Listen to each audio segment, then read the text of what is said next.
Of course, my father was invited as well, but he had prior commitments, so he sent me in his place.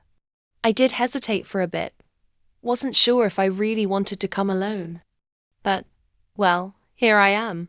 And I guess you were invited too. I'm glad we ran into each other.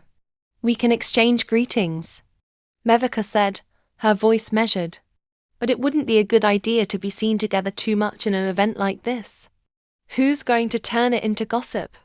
Aiwarin laughed, glancing around the venue before turning back with a teasing smile.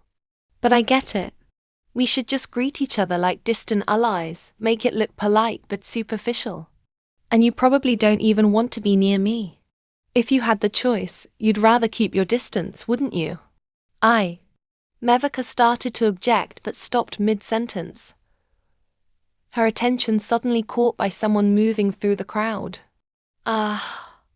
Aiwarin's eyes followed Mewika's gaze and landed on the same person. Looks like we should split up. Without waiting, she turned and walked away, keeping her word, if only to make things easier for Mewika.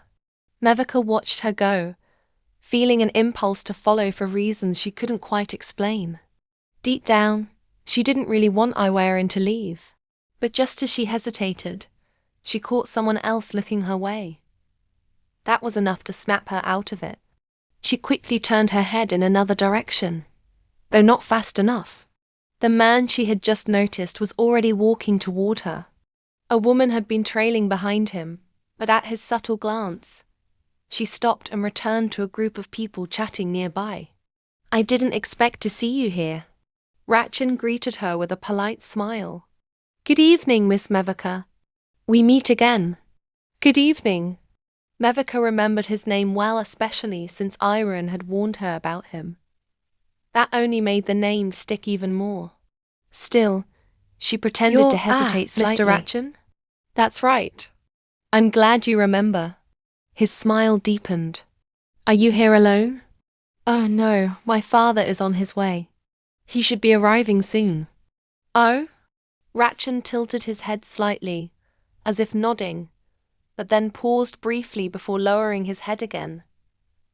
Your father is coming too? Yes, she replied smoothly. He's just running a little late. It's nice to see you, but I should go greet some of the senior guests now. Of course.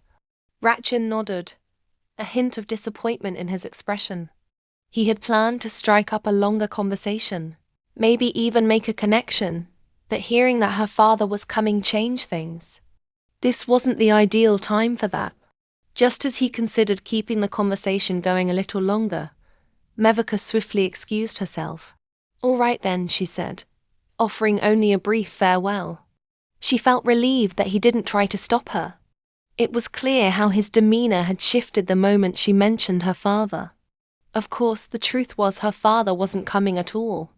But if Ratchin ever found out, it wouldn't matter.